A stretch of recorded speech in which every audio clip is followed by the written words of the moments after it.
Good morning. Wow, yesterday I had a really hard day. Not sure why. I think I know why, but I think I need the DHEA. That's what I think is the missing ingredient in my formula. And yeah, yesterday I was just exhausted.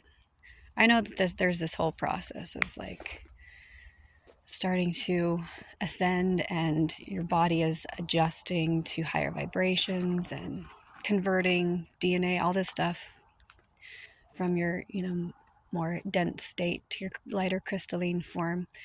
And I know a lot of people are experiencing all this stuff, but I think that there are hacks, just like, just like everything I've learned that there are hacks with your biological machine. So I think having DHEA in my system will help the transition.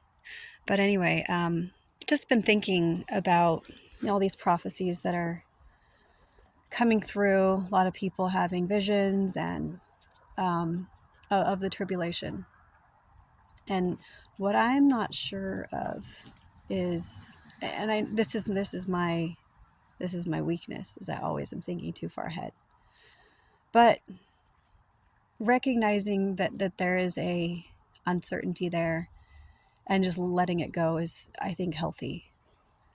The main thing is my dogs.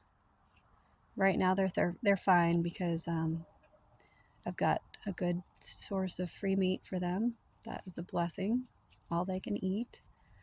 But I'm not sure about my housing situation. And I've been thinking I need to go into the woods and build like a structure that I can live in over the winter so I don't have to pay rent, because I'm not sure when the economy is going to crash, but I do know we're going to have to adjust, you know? All of us, and unless you're independently wealthy and you have prepared and you have all this infrastructure, for renewable energy, and you've set up all the ability to grow your own food and all that. And for those of us who've been living paycheck to paycheck and now beyond that, just living in poverty, hand to mouth, it's not an option. I do believe abundance is possible. I believe I'm worthy of it, and I expect it, like so much so that my problem isn't not expecting abundance. It's expecting it so much that my hopes are so high all the time. All my life, my hopes have been like so high without any evidence. And there's this verse in the Bible, I think it's the Psalms or Proverbs, that hope deferred makes the heart grow sick. And that was my experience with depression, was that I was such a hopeful person. I was expecting to get well all the time, and it just like delayed and delayed and delayed. And I was doing everything I could. And that's where, just radical acceptance comes in of providence, of God's will, that sometimes there's nothing you can do to remove the suffering, and you have to just accept the suffering and wait until the reason for it is revealed. And that's a lot harder to do than people who have expectations of abundance, and they have those expectations met.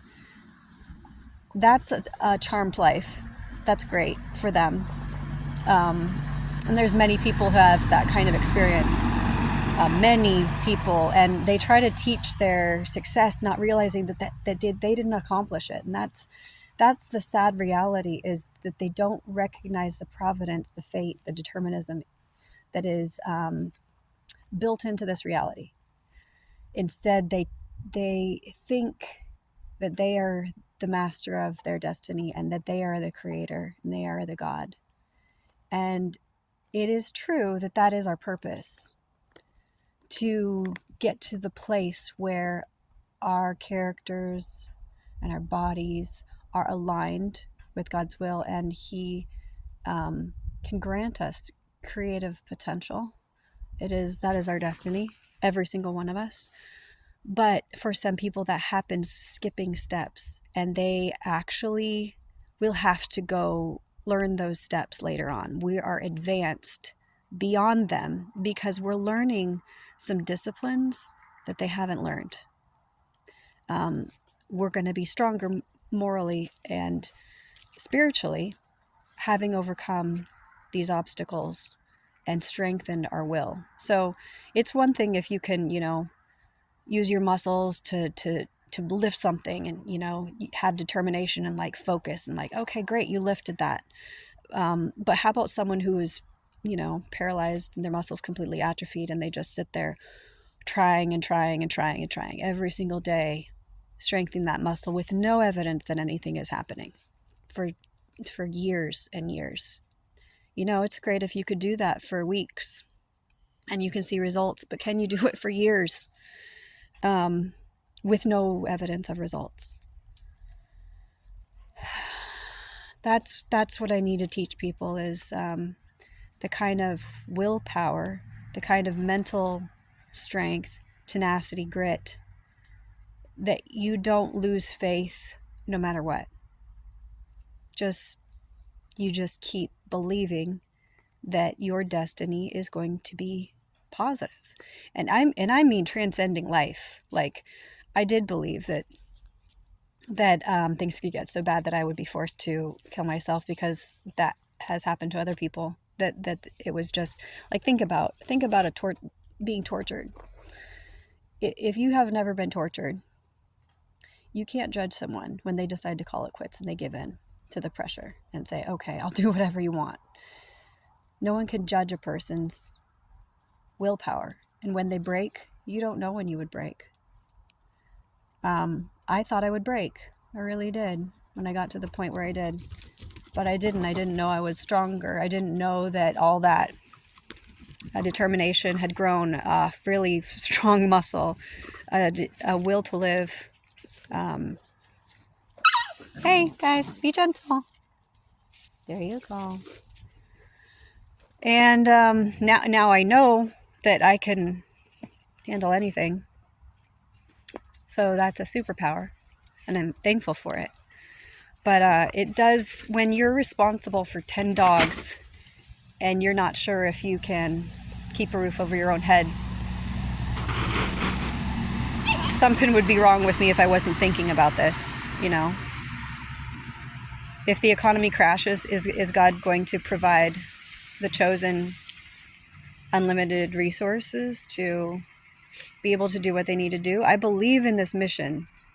Developing this dog breed is my mission, because it's so important. I don't know if I've recorded my mission with the dog. I think I'm gonna record a video next. Why this dog breed is important to the future of humanity.